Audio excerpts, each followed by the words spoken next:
Ce diaporama rend compte de la présentation au Conseil communautaire de l'avis du Conseil de développement sur les aménagements cyclables au moment où le législateur fait évoluer la réglementation en faveur des cyclistes. Un groupe de travail de 10 personnes s'est constitué et s'est réuni 17 fois depuis septembre 2015. Le Conseil de développement a été honoré de pouvoir s'adresser directement au Conseil communautaire et mesure la responsabilité qu'il y a à faire entendre devant cette Assemblée la parole d'une part de la société civile. Bien sûr, la question de la place du vélo dans nos communes et dans nos centres-villes pourrait paraître bien anecdotique. Le Conseil de développement est persuadé du contraire. L'examen sérieux des données disponibles, la prise en compte du cadre législatif récent, des derniers accords internationaux signés par l'État français et les effets de la politique déjà déployée par Viennaglo en faveur des modes doux montrent que la question de la place du vélo dans nos communes et dans nos centres-villes est un enjeu qui doit prendre plus d'importance, et ce pour au moins 5 raisons. Pour des raisons législatives, avec la loi sur l'air et l'utilisation rationnelle de l'énergie revue en 2016, la loi sur la transition énergétique et la croissance verte en 2015 et les nouveaux pouvoirs offerts aux maires concernant ces aménagements. Parce qu'il est important de penser dès maintenant le partage de la voirie entre tous les usagers, qu'ils soient cyclistes, piétons ou automobilistes. Le nombre de cyclistes a été multiplié par 3 sur la commune de Vienne en un an. Parce que ce partage de la voirie donne une place aux personnes à mobilité réduite et aux personnes âgées. Pouvoir accéder en toute sécurité au centre du village et aller y chercher son pain, par exemple. Parce que la cohabitation entre les voitures et les cyclistes fait ralentir les voitures. Vitesse réduite signifie moins de risques pour tout le monde, moins de nuisances sonores et moins de pollution.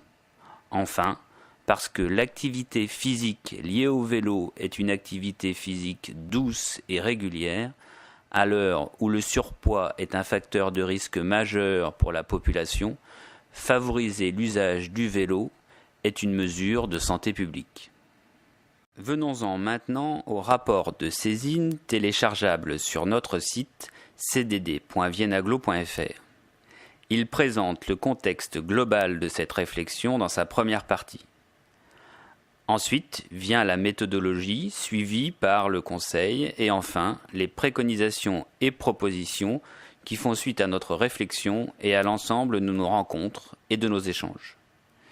Le Conseil de développement a souhaité faire des préconisations et des propositions qui ne se limitent pas aux aires urbaines de l'agglomération.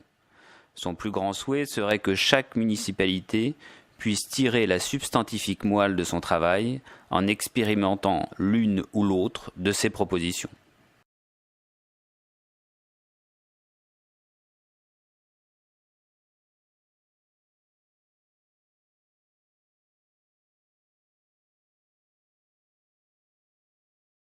Rentrons un peu dans le détail de l'un de ces 3 aménagements. Pour les autres, vous découvrirez par vous-même en quoi consiste un sas vélo ou un céder-le-passage au feu rouge. Prenons l'exemple du double sens, certainement l'aménagement qui provoque le plus d'a priori négatifs. Sa fonction principale est de garantir un itinéraire sans détour et d'éviter une voie à fort trafic.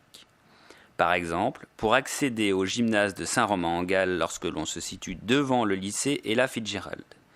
La petite rue qui y mène est en sens interdit.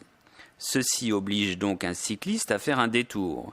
Il doit rejoindre le rond-point de la départementale 386, puis prendre la direction de Givors sur 300 mètres où le trafic est très dense. Que se passe-t-il alors ? Le cycliste, au lieu de rejoindre le rond-point, emprunte le sens interdit et la plupart du temps monte sur le trottoir. À cet endroit, une voie à double sens pour les cyclistes assurerait une continuité sans risque entre la piscine, le lycée et les gymnases. Les cyclistes rendraient le trottoir aux piétons et les voitures rouleraient moins vite sur cette petite voie entre lycée et gymnase. Quid de la sécurité sur une voie étroite avec 2 sens de circulation ? Toutes les expérimentations montrent que la fréquence d'usage augmente et que l'accidentologie diminue. Voitures et vélos se font face, ils se voient, ils se respectent. C'est là la clé de la sécurité. Vous trouverez également dans le document des exemples de voies vertes, de bandes cyclables, de pistes cyclables, de traversées cyclistes contiguës au passage piéton, etc. Une question cruciale cependant n'a pas été abordée. Mais ces aménagements, combien coûtent-ils ? Le double sens dont je vous ai parlé coûte environ 410 €. Un pictogramme vélo, 22 €. Un sas cycliste comme celui de Courrébuis, environ 60 €. Enfin, je veux insister sur l'importance de la communication qui doit entourer ces initiatives. Il faut aider toute la population à comprendre l'enjeu d'aménagement qui répondent au cadre législatif national, qui aide à mieux partager l'espace public, qui laisse une place aux personnes à mobilité réduite et aux plus âgés, qui permet à nos concitoyens d'avoir une activité physique douce et régulière dans un environnement moins pollué et qui construit un espace public plus apaisé, plus respectueux, moins bruyant, où la vie serait tout simplement plus douce. Diffuser plus largement les idées qui viennent de vous être présentées reste bien une condition de leur réussite. Le Conseil de développement s'y emploie et souhaiterait pouvoir contribuer à fédérer les bonnes volontés.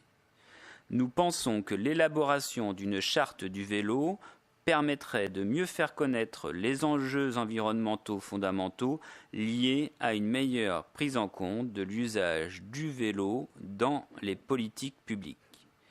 Cette charte permettrait de coordonner les initiatives des collectivités publiques, des aménageurs publics ou privés, des organisateurs des transports publics, des bailleurs sociaux, des promoteurs immobiliers et des associations d'usagers du vélo. Elle permettrait ainsi de mieux afficher les ambitions sur la place du vélo dans les domaines de l'aménagement urbain, de la planification urbaine, des autorisations et droits des sols. Elle pourrait faire valoir une meilleure complémentarité du vélo avec les autres modes de transport, introduire un programme pluriannuel d'investissement en aménagement cyclable, viser à ce que les constructions publiques et privées soient plus favorables à l'accès et au stationnement des vélos, prioriser des aménagements cyclables sur les trajets scolaires et les liaisons entre les pôles générateurs de transport, et promouvoir des plans de déplacement d'entreprises valorisant le rôle du vélo. Elle pourrait enfin contribuer à la mise en place de formations pour les agents des services techniques publics. Sa mise en place pourrait s'appuyer sur une campagne de communication tout public et aurait vocation à mieux faire connaître les enjeux que nous venons d'évoquer. Le Conseil de développement souhaite prendre sa part à l'élaboration d'un tel document. Enfin, et pour terminer, le Conseil de développement se tient à la disposition de chaque municipalité pour échanger autour de leur projet d'aménagement.